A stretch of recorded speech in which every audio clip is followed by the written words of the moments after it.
and good day. My name is Jürgen Steinmetz from eTurboNews, and this is a breaking news update. For more news updates and shows, please go to youtube.com/travel news group. youtube.com/travel news group. Here's our update. Sandals Foundation preserves Caribbean crafts, culture and lives. Caribbean craft traditions are being strengthened as the Sandals Foundation spearheads capacity-building training of the region's local artisans.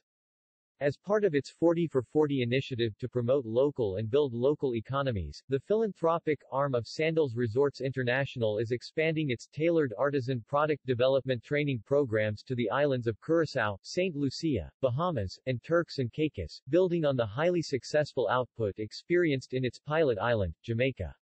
This year, some 20 craftsmen and women from the communities of Canaries, Laborie, Choiseul, and Soufriere met in St. Lucia and gained design and production expertise in the use of locally sourced materials to create a more authentic product that is cost-effective for their markets.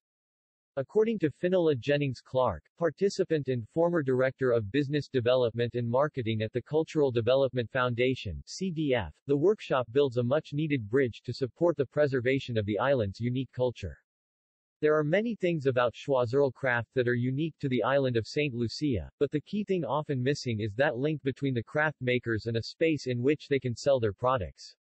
Through this workshop, the Sandals Foundation looks at helping our crafters bridge that gap with the aim that they will have a market immediately after training, making sure we do not lose the craft in Choiseul. Noting the challenges faced by crafters within the Caribbean, Mrs. Jennings-Clark highlighted the need for a tailored approach to preserving the art and livelihood opportunities that exist. The Caribbean faces particular challenges in making craft. Many times we hear people suggest that crafters try to compete with manufactured goods from countries that either have technical capacity to manufacture in the millions or they have a cost of living that is very low compared to ours.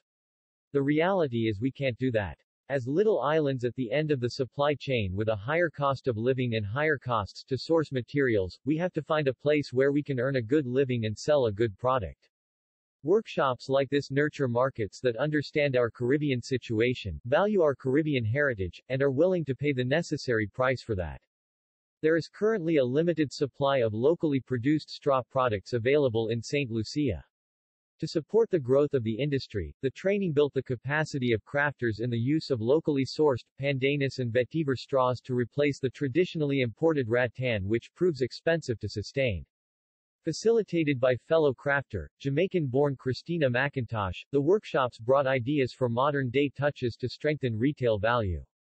Growing up seeing our grandparents or our parents working in craft, young people associate it with a harder life because you have to do so much to get so little. Craft was not valued back then as much, so you sold your product for little or nothing, McIntosh said. The 32-year-old affirmed that today's climate offers a revitalized and lucrative opportunity for which many can capitalize. For the first time in my generation I can be selling my products for what they are worth, which means that the artisans that assist me in getting my products to where they are sold can be paid a better wage. There is a very good living that can be made out of crafts, if you are interested. Tourism Coordinator for the Choiseul Art and Craft Heritage Tourism Association, Peter Phillip, was elated with the knowledge gained and noted, "If I had this training from the time I was a kid, I would be much improved. I learnt a lot. I improved my skills in various patterns, sharing certain disciplines to ensure consistency of product. With my skill being improved, I can earn a better livelihood. I can even teach people and encourage younger persons to have arts and crafts as part of their livelihoods."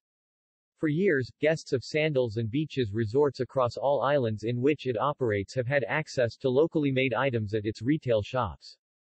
In 2018, the Sandals Foundation, supported by the Development Bank of Jamaica, the Government of Jamaica, the World Bank, and in partnership with its resorts' retail shop teams, piloted an artisan program, bringing product development, packaging, marketing, and other key skills to the landscape, resulting in increased outputs and sales.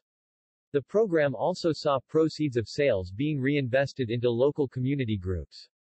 Since the start of the program in 2018, year-on-year sale of products for artisans trained under the Sandals Foundation program increased by 23%, and in 2021, purchase of locally made crafts was one of the best-selling items within resort shops, said Karen Zaka, operations director of the Sandals Foundation.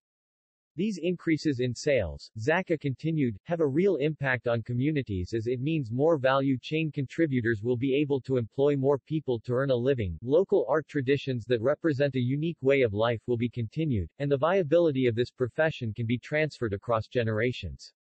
The expansion of the Artisan Training Program forms part of Sandals Resort's 40th anniversary celebrations, in which it has identified 40 sustainable projects that best showcase the incredible link between tourism and its power to transform communities and improve local lives. The program will provide more travelers the opportunity to take home a piece of the region. Sandals and Beaches Resort's guests can also look forward to meeting these craftsmen and women through pop-up shops on resort and seeing the magic unfold. More news about Sandals.